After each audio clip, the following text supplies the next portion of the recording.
चांद को मामा कहते हुए तो आपने अक्सर सुना होगा।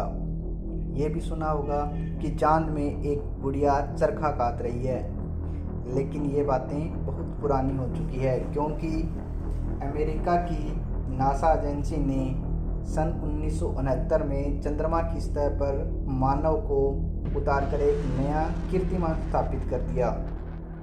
तब से लेकर अब तक सबसे ज़्यादा शोध अगर हुए हैं तो सिर्फ चंद्रमा पर, हमारा मतलब है धरती के मुकाबले सबसे ज़्यादा शोध चांद पर ही हुए हैं। सदियों तक यही माना जाता रहा है कि चांद के दक्षिणी हिस्से यानी दक्षिणी ध्रुव पर पानी हो सकता है। वहाँ ज्वालामुखी के विस्फोट से ऐसे गड्ढे पैदा हुए हैं जहाँ अरबों सालों से धूप नहीं पड़ी है। इन्हें कोल्ड ट्रैप कहा जाता है। ऐसा इसलिए क्योंकि गड्ढों का तल के मुकाबले कहीं अधिक ठंडा होना है। यहाँ का तापमान लगभग -240 डिग्री सेल्सियस होता है। साल 2009 में अमेरिकी शोध उपग्रह को ज्वालामुखी का रहस्य खोजने में कामयाबी मिली और लंबे समय से लगाए जा रहे अनुमान की पुष्टि हुई। लूनर टोही ऑर्बिटर ने निचली कक्षा में चांद का चक्कर लगाया। उसी समय अमेरिकी अंतरिक्ष एजेंसी नासा ने ज्वालामुखी में रॉकेट स्टेज गिराया तथा उसके पीछे एक अंतरिक्ष यान भेजा गया तथा उसने वहां पैदा हुए गुबार का अध्ययन किया तथा खुद ज्वालामुखी में गिर गया। लूनर टोही ऑर्बिटर ने इसका अध्ययन किया तथा कई यंत्रों से मुआयना किया और गुबार में इसे पानी मिला।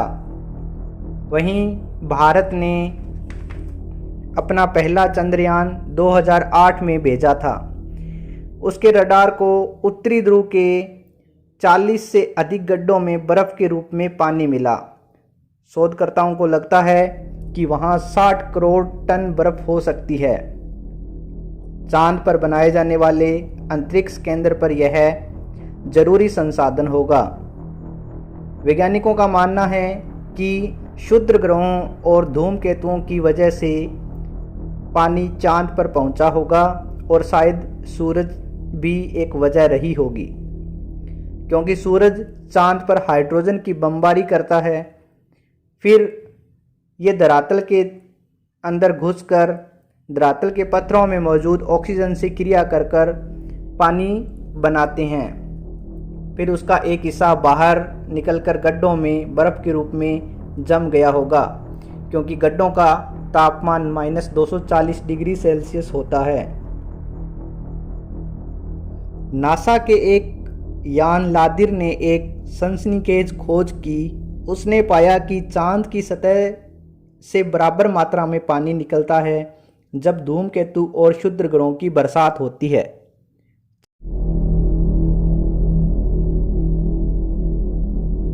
चांद पर सचमुच कितना पानी है, इसका पता आने वाले समय में चांद पर भेजे जाने वाले रोबोट करेंगे। जनवरी 2019 में चीन को चांद के पिछले हिस्से यानी दक्षिणी ध्रुव पर यान उतारने में सफलता मिली। यह एक बेहतरीन कदम था। रोवर पता करेगा कि चांद की ऊपरी सतह का सूरज के हाइड्रोजन कणों का क्या तालमेल है। इसी बीच भारत के चंद्रयान 2 पर भी पूरी दुनिया की नज़रें बनी हुई है। चीन की तरह भारत ने भी एक रोवर भेजा है। यूरोप में यूरोपीय स्पेस एजेंसी एक हाईटेक प्रयोगशाला बना रही है, जहां चांद की सतह से 1 मीटर नीचे से सैंपल लिए जाएंगे और इस बात का पता किया जाएगा कि चांद पर कितना पानी और कितनी ऑक्सीजन है।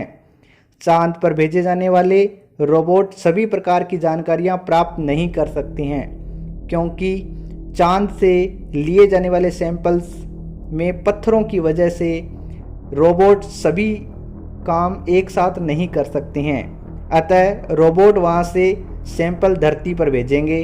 हालांकि इस समस्या का सामना भारत और चीन के चंद्रयान मिशन को करना पड़ेगा। आपको बता दें कि 2030 तक तो चांद पर इंसान के लौटने की कोई भी योजना नहीं है।